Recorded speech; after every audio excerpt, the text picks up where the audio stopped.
वो तो मेरी बहन। एक ऐसा आइलैंड जिसके चारों ओर सिर्फ पानी ही पानी था। दूर दूर तक न इंसान की जात। जंगलों, पेड़ों और जानवरों से भरा आइलैंड किसी बुरे सपने की तरह लग रहा था।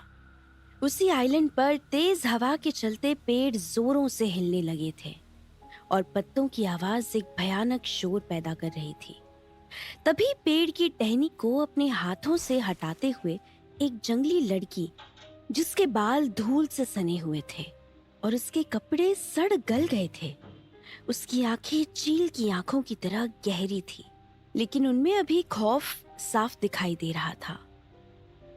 तभी जोर से दहाड़ने की आवाज आती है और वो लड़की बिना सोचे तेजी से भागने लगती है।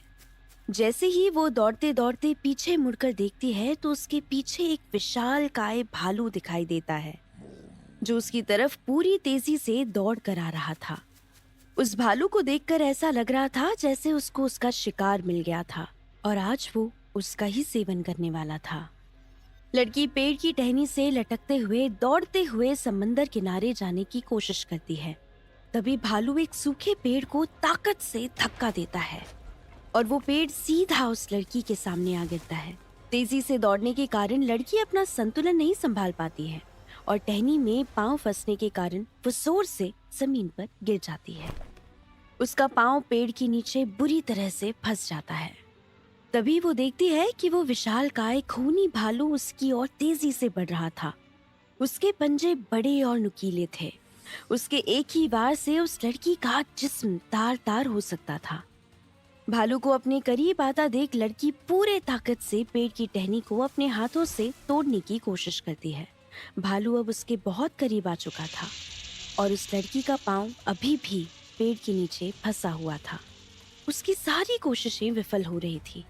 उसे अंदाजा हो गया था कि अब उसकी मौत उससे दूर नहीं है। भालू अपना पंजा खोलता है और अपने शिकार का कत्ल करने ही वाला होता है। तभी वो लड़की एक गहरी सांस लेती है और पूरी ताकत से पेड़ की टहनी को तोड़ देती है और टहनी के नुकीले भाग को भालू के सीने में घोंप देती है। भालू के सीने से खून बहने लगता है और वो दर्द में दहाड़ने लगता है। तभी लड़की भालू के शिकंजे से निकलकर एक पेड़ पर चढ़ जाती है और कुछ ढूंढने लगती है। भालू अपने सीने से जैसे ही वो नुकीली टहनी को निकालने की कोशिश करता है, तभी उसकी छाती पर एक भाला आके लगता है, जिससे उसकी छाती चीर जाती है और वो जमीन पर गिर जाता है। ऐसे भाले उस लड़की ने अपनी सुरक्षा के लिए आइलैंड के कोने कोने पर छुपा कर रखे थे। लड़की पेड़ से नीचे उतरती है और वो भाले पर पूरा जोर लगाकर भालू के सीने को फाड़ डालती है और बिना पीछे मुड़े समुद्र तट की ओर चल देती है। भालू दहाड़ता है, लेकिन अब उसकी दहाड़ कमजोर हो चुकी थी और कुछ पल तड़पने के बाद वो अपनी आखिरी सांस लेता है। समुद्र तट पहुंचने के बाद वो अपने शरीर पे लगे खून को पानी से साफ करने लगती है। तभी उसे पत्थरों के पीछे से